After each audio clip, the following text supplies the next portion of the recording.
Hello అండి, నమస్తే. నేను తనూజాని. తను కుక్స్కి స్వాగతం అండి.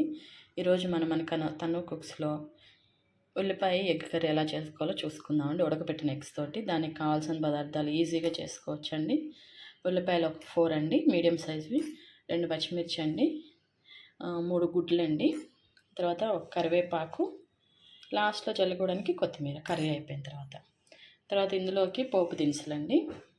పోపు దినుసులు మామూలుగానే కదండి. ఆవాలు, జీలకర్ర, పచ్చనిపప్పు, మినపప్పు, ఎండుమిర్చి. పప్పులు ఎక్కువ వేసుకుంటే బాగుంటుందండి ఇందులోకి. తర్వాత ఉప్పు, కారము, పసుపు, అల్లం వెల్లుల్లి పేస్ట్. ఇంతే అండి. ఈ కర్రీకి కావాల్సిన చాలా ఈజీగా చేసుకోవచ్చు. ఇప్పుడు ఎలా చేసుకోవాలో చూద్దాం. ఇప్పుడు స్టవ్ వెలిగించేసి గిన్నె పెట్టుకున్నానండి.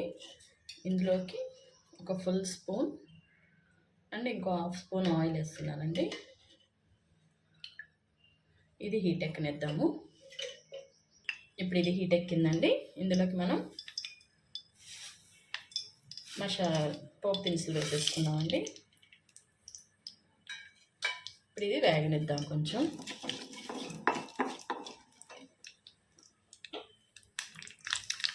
పోపు దినుసులు వేగుతున్నాయండి. ఇప్పుడు దీంట్లోకి ఉడికించి పెట్టుకున్న ఎగ్స్ వేసేద్దామండి. వాటితో పాటు మన ఎగ్స్ కూడా వేగుతాయి.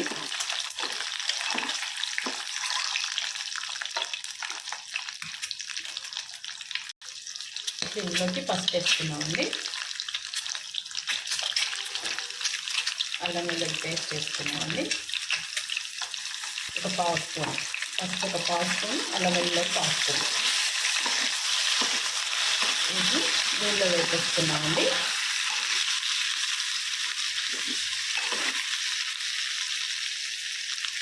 ఫ్లేమ్ తగ్గించేసి పెట్టుకున్నాము. చూస్తారు కదా, ఇప్పుడు వేగిపోయింది. ఇప్పుడు మనం రెడీగా కట్ చేసి పెట్టుకున్న ఉల్లిపాయలు వేసేద్దాం.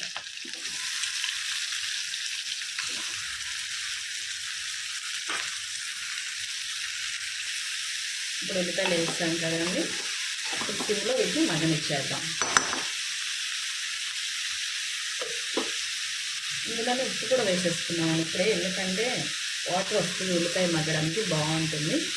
సరిపడా ఉప్పు వేసేసుకున్నాము.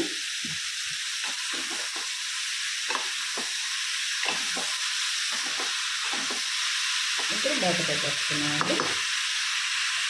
ఒక 5 మినిట్స్ అయినాయండి. ఇప్పుడు మన ఉల్లిపాయలు ఎంతవరకు వేగినాయో చూద్దాం. వేగుతూ ఉన్నాయండి. ఇంకొక 5 మినిట్స్ అయితే వేగిపోతాయండి. ఇప్పుడు సిమ్లో పెట్టేసుకున్నామండి. స్టవ్ పెట్టేసుకుని మళ్ళీ మూత పెట్టేద్దాము. హలో అండి, ఇప్పుడు కర్రీ ఎంతవరకు వచ్చిందో చూద్దాం. ఆల్మోస్ట్ అయిపోయిందండి. ఇందులో మనం కారం వేసేసుకున్నామండి. ఫుల్ స్పూన్ ఆఫ్ కారం అండి. దీన్ని మొత్తం ఇలా తిప్పేసుకుని ఇంకొక 5 నిమిషాలు సిమ్లో పెట్టేసుకుని మూత పెట్టేసుకున్నామండి.